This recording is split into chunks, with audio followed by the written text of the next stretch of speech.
नमस्कार, मैं हूं कुलदीप कुमार राउत और आप देख रहे हैं फॉरएवर न्यूज। देश की राजधानी दिल्ली में अब ये क्या नया शगुफा रेखा गुप्ता जी ने छोड़ दी है। ये किस तरीके से दिल्ली की जो आम लोग हैं, दिल्ली की जो आम आवाम है, दिल्ली की जो जनता है, क्या उसको सिर्फ और सिर्फ दुख देने के लिए, परेशान करने के लिए और उसको परेशानी में डालने के लिए ही भारतीय जनता पार्टी ने रेखा गुप्ता जी को दिल्ली की सत्ता में, दिल्ली की गद्दी पर बैठाने का कामकाज किया है।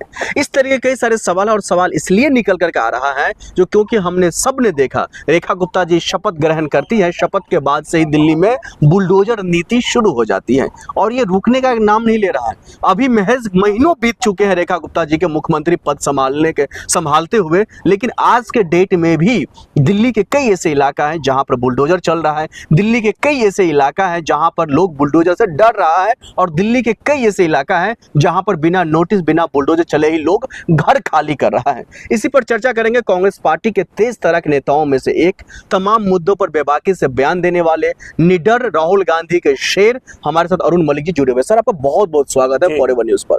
सवाल ये है, जो आखिरकार ये जो बुलडोजर को लेकर, आप तो खैर आप कांग्रेस पार्टी तमाम लोग तो सड़क पर रहते हैं, लेकिन ये रुक नहीं रही है। क्या कारण है, क्या वजह है? आखिरकार इतनी परेशान लोग हैं लेकिन फिर भी परेशानी में डालने का कामकाज क्यों हो रहा है दिल्ली की जनता? देखिए, पूरे देश में मोदी जी ने बर्बाद किया पूरा देश मोदी जी से परेशान किया मोदी जी ने, और दिल्ली में रेखा गुप्ता ने परेशान किया। 1 साल हुआ है, मुझे ये बता दो कि 1 साल में रेखा गुप्ता ने पब्लिक के लिए कौन सा अच्छा काम किया?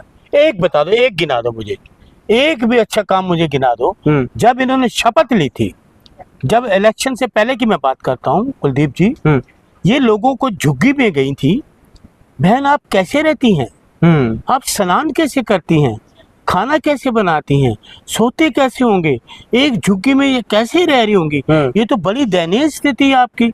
ये तो हम बर्दाश्त नहीं करेंगे। हमारे तो मोदी जी ने कहा है जहां झुग्गी वहां मकान देंगे हम। उसके इलेक्शन के तुरंत बाद जहां इसने अपना वो बयान दिया था, बहरूपिया बयान, झूठा बयान, रेखा का धोखा वाला बयान, वो झुग्गी भी इन्होंने तोड़ दी। वो झुग्गी उस महिला की भी झुग्गी तोड़ दी। दिल्ली में संगम विहार, आपका कहाँ कालका जी, आपका ये सरोजनी नगर, आपका करोल, पता है कहाँ इन्होंने सारी झुग्गियां तोड़ दी। इनके जो नेता हैं, जो है पनोती महाराज, जो देश से झूठ पे झूठ बोलते हैं, लोगों को भी आगाह करते हैं, लोगों को ये शिक्षा देते हैं कि आप झूठ बोलिए, जोर से बोलिए, बार बार बोलिए। ये इनके मोदी जी शिक्षा देते हैं लोगों को। आप ये बताइए कि वो झुग्गी भी तोड़ दी, मकान सारे तोड़ दिए। कहाँ ना वो झुग्गी में मकान मिला, ना हम। एक चीज बताओ, उस झुग्गी में हर आदमी का पहचान पत्र बना हुआ है, आधार कार्ड बना हुआ है, आपका वो ये क्या कहते हैं, टैक्स देते हैं, टैब जारी झुग्गियों का टैक्स देते थे। गरीब आदमी रहते थे जो 200-300 रुपया कमाने वाले लोग, अपने परिवार का था, इन्होंने दिल्ली में तैश नैश कर। लेकिन मलिक जी, सवाल ये निकल, सुनो, अपने सवाल जैसे कहती ना अवैध है। जब वोट लेने तुम गई तब अवैध नहीं थे। वोट तुमने लिया गरीब झुग्गी वालों से, गरीब लोगों से, तब तुम्हें ये अवैध नजर नहीं आया? दिल्ली को चमकाने के लिए गरीबों को मिटाया जा रहा है दिल्ली से? बिल्कुल मिटाया जा रहा है। ये बात के मैं आपका एग्री करता हूँ। दिल्ली को, गरीब आदमी को और गरीब किया जा रहा है, उनको घर से बेदखल किया जा रहा है, तानाशाही रवैये से, झूठ से, फरेब से और जबरदस्ती, और अपना तानाशाही रवैया जो अपना रहे हैं। गरीब आदमी है, वो कोर्ट कचहरी थोड़ी जाएगा। वो अब जो गरीब आदमी, मैं आपको दोबारा कोर्ट कर रहा हूँ, जो झुग्गी वाला है, रेडी वाला है, वो कोर्ट कचहरी में कहाँ अदालतों में जाएगा, वहाँ रिट डालेगा। वो बेचारा अपना 300 रुपये कमाना है, उसमें भी पत्नी का पेट पालना है, बच्चे का पेट पालना है। वो रेडी में जाएगा, टिक्की सुबह से लेकर शाम तक टिक्की बनाता है। सिलेंडर तुम दे नहीं रहे, अब वो बेचारा सिलेंडर भी नहीं मिल रहे, उससे भी रोजी रोटी। लेकिन मलिक जी एक सवाल यहाँ पर निकल कर आ रहा है। आप कह रहे हैं जो झुग्गियों में रेखा गुप्ता जी चुनाव से पहले जाती हैं, झुग्गी वालों से दर्द दुख जो है साझा करती हैं, पूछती हैं, लेकिन सवाल यह है जो वो तो अभी भी कह रही है, हमारी सरकार गरीबों की बदौलत देश में चल रही है, केंद्र में चल रही है, दिल्ली में चल रही है। जिस प्रदेश में हमारी भारतीय जनता पार्टी की सरकार है, वहां पर गरीब महिला, युवाओं की बदौलत चल रही है, तो वो गरीबों को कैसे सता सकते हैं भारतीय जनता पार्टी और रेखा गुप्ता जी? जहां भी इनकी सरकारें हैं, लोग दुखी हैं, हर राज्य के लोग दुखी हैं। क्या बात कर रहे हैं? मैं कह रहा, मुझे बताइए, मध्य प्रदेश में औरतों को जिंदा गाड़ा जाता है, कहाँ ये सरकार है? हत्याएं कर दी जाती, महिलाओं से बलात्कार किया। दिल्ली में तो खुश है ना महिला? दिल्ली में कौन सी खुश है? तुमने घर तो उजाड़ दिए, आंसू रो रही, दिल्ली रो रही है, दिल्ली रो रही है खुशी से, ताकि यहाँ पर महफूज मिल रहा है, भारतीय जनता पार्टी की सरकार है। अच्छा ये कह रहे महफूज है। 3 साल का की लड़की का रेप होता है जनकपुरी में, 3 साल, मान्य 3 साल की लड़की का रेप होता है, उसको तुम जमानत दे देते हो। ये है आपकी सुरक्षा? 3 साल की लड़की स्कूल में रेप किया जाता है, ये है तुम्हारी सुरक्षा? ये सरकार है? 4-4 लोगों एक दिन में 4-4 कत्ल हो जाते हैं, यह है सुरक्षा? अमर कॉलोनी में गोली चल गई, बाप का बाप, कहाँ कहाँ गोली नहीं चल रही, लोगों को मारा जा, यही सुरक्षा है? इसलिए इनको चुना था।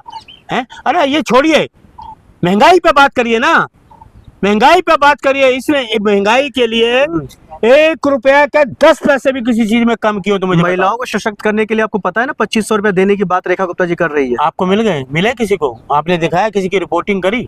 किसी महिला को? सुनिए, ये इतनी रेखा का धोखा मारे देवेंद्र यादव जी, एक हमने वो प्रदर्शन किया देवेंद्र जी यादव जी के नेतृत्व में, लंबी जुबान वाला, देवेंद्र यादव जी के नेतृत्व में बड़ा अच्छा प्रदर्शन हुआ था, लाखों लोग थे उसमें, कि रेखा गुप्ता की लंबी जुबान वाला AIC में देवेंद्र यादव जी के नेतृत्व में किया गया था। तो लोगों ने कहा वाकई ये तो झूठ बोलती है, इतना झूठ बोलती है कि पूछिए नहीं। 2500 रुपये किसको मिला? कि कहती मेरे कैबिनेट में मैंने पास कर दिया, दिवाली पे 2500 देंगे, सिलेंडर देंगे। दिवाली चली गई, होली भी चली गई, ना सिलेंडर मिला ना 2500 मिले। क्या भारतीय जनता पार्टी सिर्फ और सिर्फ झूठों के सगुफा पर टिकी हुई सरकार? बिल्कुल झूठ हो गए, ये झूठ ही बोलते हैं। नाम इनका भारतीय झूठ पार्टी, भारतीय भ्रष्टाचार पार्टी, भ्रष्टाचार जनता पार्टी, भागो जनता पकड़ेगी, बलात्कारी जनता पार्टी, बड़े नाम लोग लेते हैं इनके। अब बीजेपी के तो इतने नाम हो गए, जैसे इनके कई है ना हुड़दंगी करते हैं, ऐसे इनके पार्टी के नाम लोग। लेकिन नरेंद्र मोदी जी या अमित शाह जी या भारतीय जनता पार्टी की जो हाई कमान है, उन्होंने कुछ तो सोच समझ करके ही ना रेखा गुप्ता जी को दिल्ली का कमान संभालने के लिए दिया उनके हाथ में। उनको पता है इसको कुछ ज्ञान तो है नहीं, हरियाणा की रहने वाली थी, दिल्ली का मानचित्र इसको पता ही नहीं है। यहाँ की मुख्यमंत्री को दिल्ली के मानचित्र का कुछ पता नहीं है। किसी दिल्ली के लोगों को बना लेते हैं जो दिल्ली का जो जानता है, तो हरियाणा कहाँ, दिल्ली कहाँ। और देखा नहीं इन्हें कैसे हुड़दंग करा था जब ये कॉर्पोरेशन की मेंबर थी, तो हाउस में कितना हुड़दंग करा था। आप ट्विटर देखिए, ट्विटर कंगालिए, देखिए इनकी गालियां सुनिए, ये मुख्यमंत्री की कितनी गाली है, ट्विटर कंगालिए आप, ट्विटर पर देखिए। जब ये निगम पार्षद थी, तो इसलिए जो हुड़दंगी है उनको ये प्रमोशन करते हैं, जो हुड़दंगी हो, कोई ऐसी भाषा का प्रयोग करें या ऐसा कि जिसको दुराचारी वाली बातें, या कोई ऐसा भाषा का करें जिससे लोगों को लगे कि यार ये क्या है, कोई अच्छी भाषा तो बोलते नहीं है। मलिक जी, एक और आखिर हम दिल्ली के मुद्दों पर एक आखिरी सवाल मैं लेना चाहता हूं आपसे। एक देखिए, अभी ये बुलडोजर की बात कर रही है, जहाँ से यहाँ से विधायक है शालीमार बाग, लोगों को नोटिस देकर डराया जा रहा है, धमकाया जा रहा है कि आपके पक्के मकान है, कितने सालों से 50-60 साल से लोग वहां रह रहे हैं शालीमार बाग में। आज हमारे देवेंद्र यादव जी का वहां दौरा था, जब तक देवेंद्र यादव की जो कार्यकर्ता है ना, कांग्रेस का कार्यकर्ता, तो बुलडोजर तो हम नहीं चलने देंगे। आखिर में ये बता दीजिए, ये बुलडोजर जो नीति है या अवैध के नाम पर घर तोड़ने की जो नीति है, ये बंद और खत्म कब होगी? देखिए, ये इतने चाटुकार, इतने झूठे हैं, ये पक्के मकानों को तोड़ने के लोगों को डराना इनका काम है। नाम इन्होंने क्या कह दिया? अवैध। ये बचने के लिए ये अवैध शब्द का प्रयोग कर लेते हैं, ये अवैध निर्माण है। 40 साल 50 साल हो गए शालीमार में लोगों को रहते हुए, 40 साल 50 साल वो अवैध निर्माण हो गए, जहाँ की ये रहने वाली अवैध निर्माण हो गए। तो आपको सुनिए, मेरी बात सुनिए, कोर्ट जाइए, कागज को लेकर के इसका कारण, अरे इसका कारण सुनो ना आगे।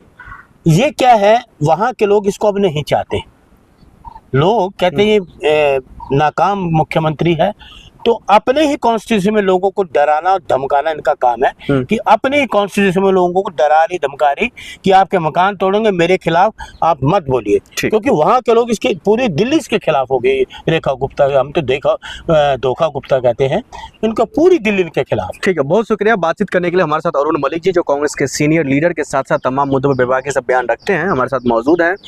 कई सारे सवाल हैं, लेकिन जवाब का अगर हम खोजने की कोशिश करें तो जवाब तो शायद ही मिल पाएगा हमें और आप जैसे दर्शकों को भी जो हमारे इस वीडियो को देख रहे हैं। क्योंकि सवाल ये खड़ा हो रहा है जो आखिरकार कब तक देश की राजधानी दिल्ली में अवैध के नाम पर जो है आम जनता को, आम लोगों को, आम आवाम को, जिन्होंने दिल्ली की सत्ता में, दिल्ली की गद्दी पर रेखा गुप्ता जी और भारतीय जनता पार्टी को बैठाने का बस किया है, वो आखिरकार परेशान क्यों कर रही है। क्या वाकई में अगर अवैध है तो घर बनाने से पहले ही क्यों नहीं उसको जो है टारगेट किया गया जो भाई ये अवैध तरीके से घर बन रहा है।